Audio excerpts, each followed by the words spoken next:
Bismillahirrahmanirrahim. Alhamdulillahi rabbil alamin. Wassalatu wassalamu ala asyrafil anbiya wa sayyidil mursalin. Sayyidina wa habibina wa syafi'ina maulana Muhammad wa ala alihi wa sahbihi ajma'in. Allahumma arinal haqqa haqqa warzuqna ittiba'ah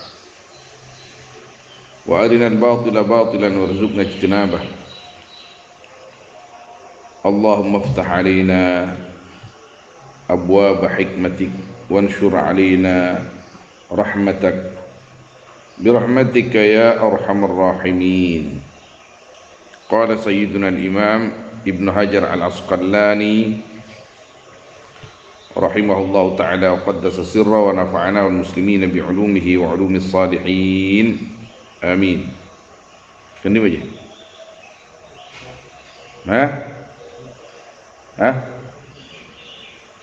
Halaman berapa? Kendi mah.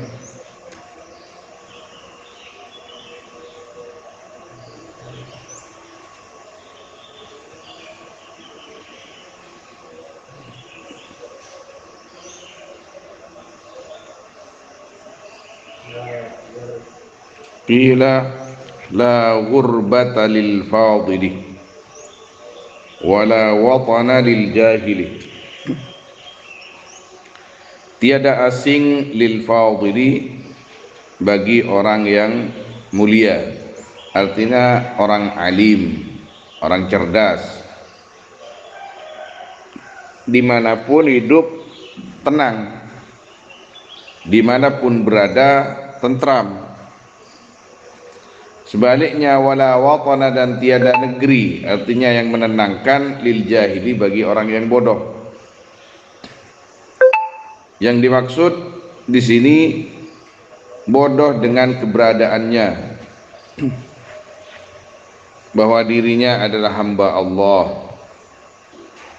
Bodoh dengan keberadaannya, bahwa dirinya punya kewajiban ibadah kepada Allah.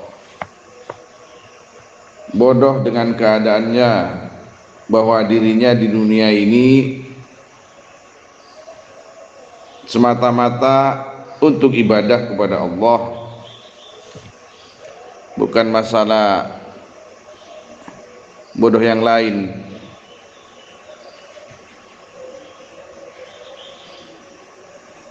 Cerdas bagaimanapun seseorang, tapi kalau bodoh tentang hal yang disebutkan tadi, maka hidupnya akan selalu gelisah, tidak menemukan ketenangan. Orang cerdas seperti orang-orang Israel itu kan gak tenang hidupnya, walaupun mereka kaya tapi hatinya gelisah, karena mereka hakikatnya jahil ketika tidak menyembah Allah, tidak taat kepada Allah, bahkan durhaka selalu kepada Allah. Maka mereka masuk dalam kategori jahil. Bagi orang al-fadil, orang yang menyembah Allah, orang yang istiqamah, la ghurbah, tiada kata asing, karena selalu diberi ketenangan oleh Allah Subhanahu wa ta'ala. Yang puncaknya, orang yang mulia itu nanti adanya di surga, dan di sana sangat tenang sekali dan sangat nyaman sekali. Sedangkan orang jahil, kalau tidak belajar, apalagi jahil yang hakiki yang seperti disampaikan tadi, puncaknya tidak punya waton mereka, tidak punya tempat tenang mereka. Na'udzubillah, karena mereka akan ditempatkan di tempat yang sangat wahsyah, yang sangat gelisah, sangat menyakitkan, yang penuh dengan siksaan, yaitu neraka. Na'udzubillah. Qila man kana bit ta'ati 'indallahi qariba kana bainan nasi ghariba. Ini dia sebagai tafsir atau terusan dari kalimat tadi.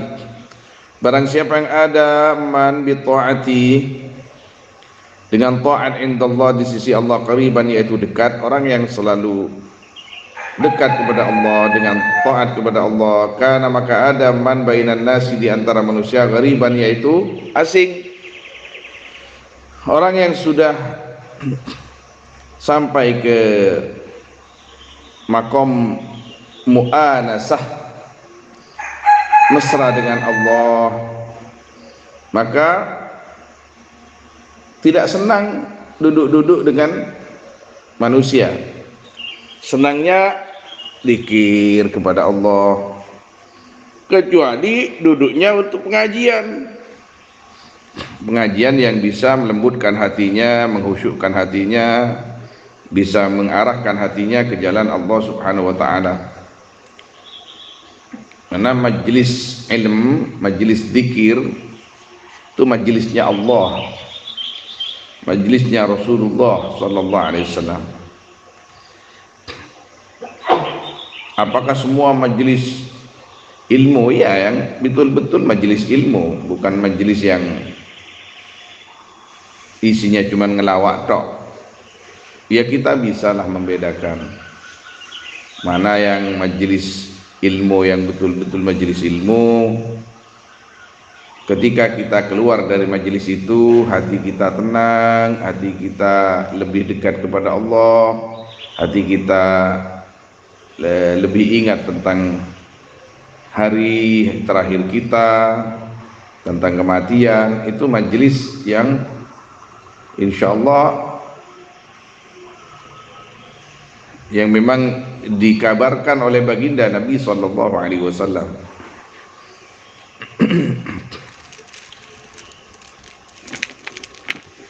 Saya tidak mau membahas tentang pengajian-pengajian yang isinya lebih banyak candaannya daripada ilmiahnya, tidak. Itu urusan mereka. Tapi saya menyampaikan bahwa yang pengajian yang diwariskan oleh para al-arifin billah adalah pengajian yang apabila kita keluar dari pengajian itu, hati kita semakin dekat kepada Allah Subhanahu wa ta'ala. Semangat kita untuk ibadah semakin besar. Jadi pengajian itu apakah khusus atau umum, bukan masalah lebur tak lebur, senang tak senang, bukan. Tapi yang membawa ketenangan jiwa, yang bisa membuat hati kita itu semakin khusyuk di dalam beribadah, semangat di dalam beribadah, semakin tenang.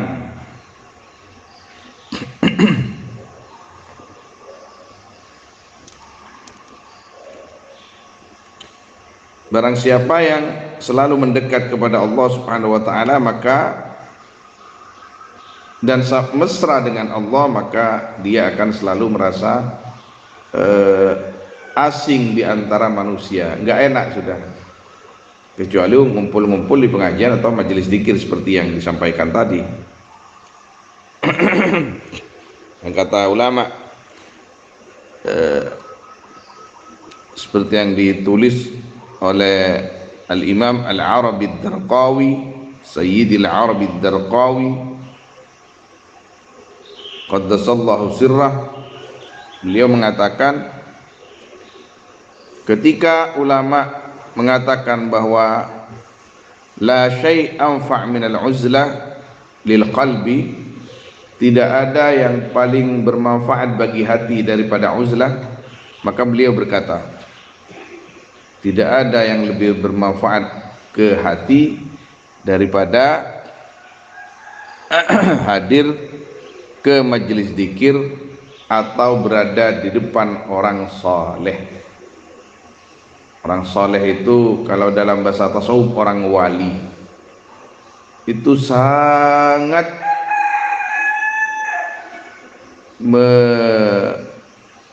meninggalkan bekas di hati itu untuk semakin dekat kepada Allah Subhanahu wa taala. Dan duduk di pengajian-pengajian yang isinya memang betul-betul tarbiyah fil ibadah, tarbiyah lin nufus, ditaqarrub ila Allah Subhanahu wa taala. Qila harakatut ta'at dalilul ma'rifah.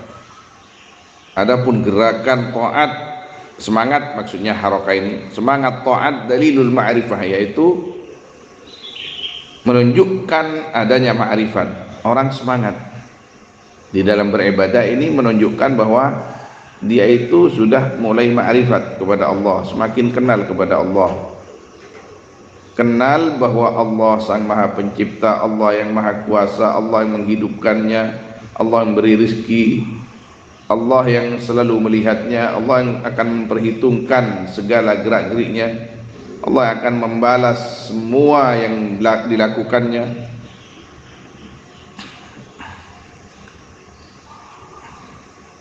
Kama anna harakatal jism, seperti sesungguhnya gerakan jasad dalilul hayah, yaitu dalilnya kehidupan. Jadi kamu itu bergerak berarti kamu masih hidup. Kamu bergerak di dalam ibadah berarti kamu itu ada kenal kepada Allah. Semakin semangat, semakin ma'rifatnya semakin muncul. Ketika malas berarti ma'rifatnya ini lagi lelah, lagi sakit. Qala Nabi sallallahu alaihi wasallam, aslu jami'il khataya hubbud dunya. Adapun asal semua kerusakan-kerusakan atau banyak-banyak dosa, hubbud dunya, yaitu cinta dunia. Cinta dunia yang nyogok, yang disogok, bahkan yang menghalalkan sogok, yang menganggap enak sogok, hubbud dunia. Apalagi sekarang ini dekat-dekat apa? Pemilu, pilpres. Kalian itu jangan mau nerima begitu-begituan, jangan mau. Nggak usah saya, nggak usah. Kalau dipaksa, nggak usah, saya nggak usah. Nanti saya nyoblos juga kok. Nggak usah diterima.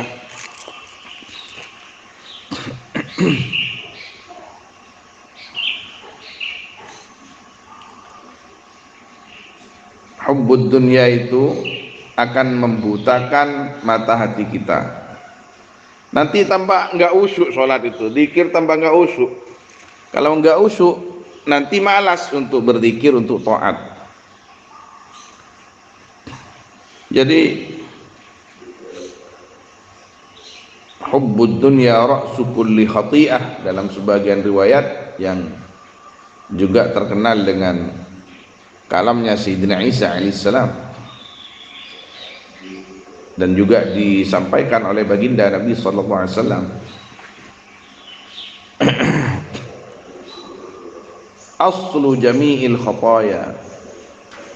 Jadi semua kehancuran, semua bentuk daripada dosa, semua hal-hal yang menyebabkan jauh dari Allah, pangkalnya adalah hubbud dunya. Bahkan orang kadang mati tak genah gara-gara hubbud dunya. Na'udzubillah. Waslu jami'il fitan, adapun asal semua fitnah, man'ul usyri, yaitu mencegah seperpuluh, zakat dan zakat. Artinya di sini tetap hubbud dunya. Al-ushr ini nau'un min anwa'is sadaqat waz zakat. Ini pembagian-pembagian dalam harta ghanimah, pembagian-pembagian dalam harta fai, pembagian-pembagian dalam masalah keduniaan, semua ini tetap seperti yang pertama itu. Aslu jami'il khataya hubbud dunya. Kenapa di sini ditaksis oleh Nabi sallallahu alaihi wasallam? Karena ketika sudah berbentuk pembagian, ini yang pertama umum sifatnya, yang kedua ini pembagian, baginya Ian 5, baginya 5.000, baginya Kiki seharusnya 5.000 kok dikasih 4.000, Esai biasanya 5.000 dikasih 7.000. Ini sudah nggak adil. Ketika nggak adil, ini akan jadi fitnah. Kenapa kamu lebih banyak? Nggak ada alasan syariat. Kalau ada alasan syariat tidak apa-apa. Ini akan menjadi fitnah di antara saudara, teman, dan kelompok. Kila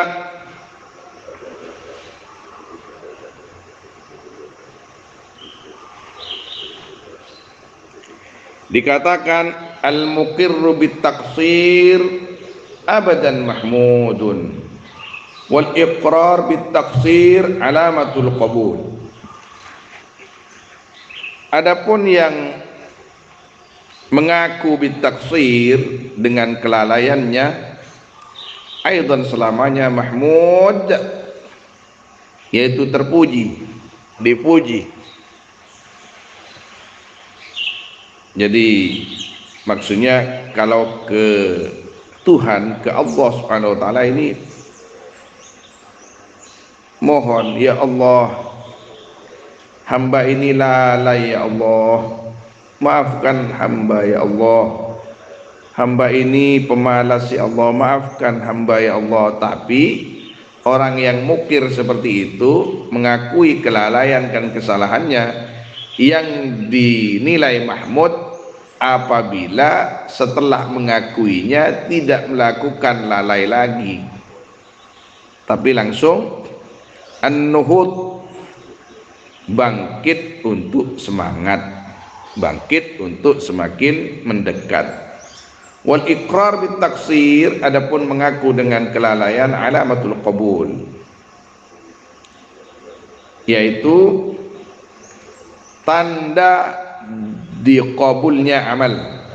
Bila kufranun ni'malumun wa suhbatul ahmak syukmun. Ini akan menjadi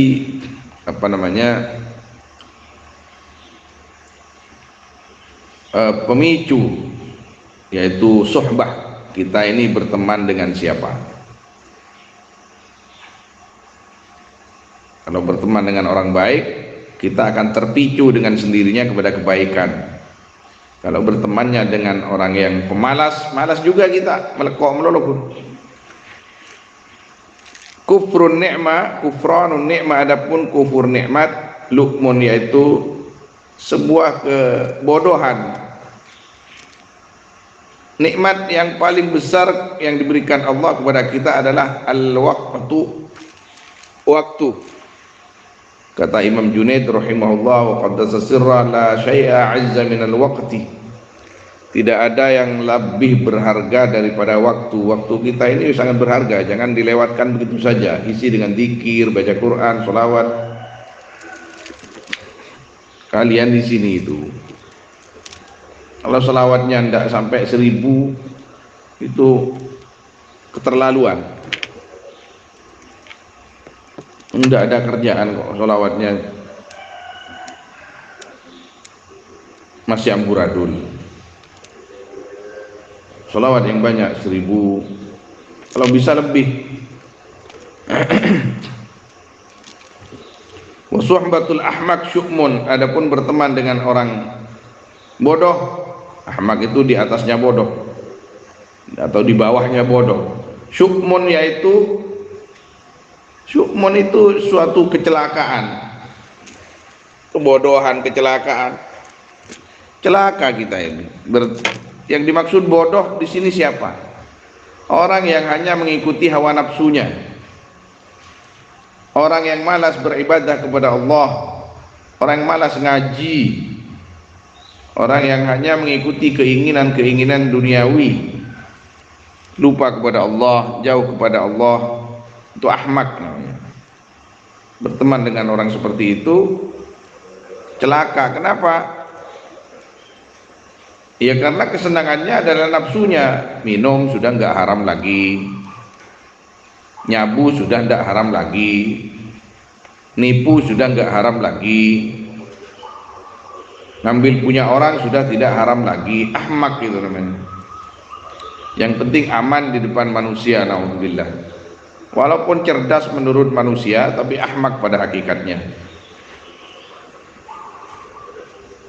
Qala syairu ya man bidunyahu ishtaghal qad gharrahu tulul amal awalam yazal fi ghaflatin hatta dana minhu al-ajal al-mautu ya'ti bautatan wal qabru sundukul amal isbir ala ahwaliha la mauta illa bil ajal. Ya man, wahai orang bidunyahu, yang dengan dunianya, man istaghal, yaitu sibuk, man qad gharrahu, sungguh menipuhu akan eman, tulul amal, apa panjangnya angan-angan, awalam yazal fi ghaflatin, atau tidak henti-henti man, yaitu dalam lupa, hatta dana, sehingga dekat, minhu, dari man, al-ajal, apa ajal, al-mautu ya'ti bautatan, adapun mati yaitu akan datang, mati bautatan, hale tiba-tiba, wal qabru sundukul amal, adapun kubur yaitu petinya amal. Bukan peti harta kuburan itu. Isbir ala ahwaliha, sabarlah kamu atas perkara-perkara beratnya, ya dunia di sini. Dunia. La mautat tiada mati illa bil ajal, kecuali dengan datangnya ajal. Ya Allah, marzuqnal husnal khatimah. Ya Allah, berikan husnal khatimah kepada kami semua ya rabbal alamin. Siril Fatihah. A'udzubillahi minasyaitonir rajim. Bismillahirrahmanirrahim. Alhamdulillahirabbil alamin arrahmanir rahim maliki yaumiddin iyyaka na'budu wa iyyaka nasta'in. Ihdinas siratal mustaqim siratal ladzina an'amta 'alaihim ghairil maghdubi 'alaihim waladdallin. Amin. Sallallahu ala sayyidina Muhammad wa alihi wa sahbihi ajma'in walhamdulillahi rabbil alamin.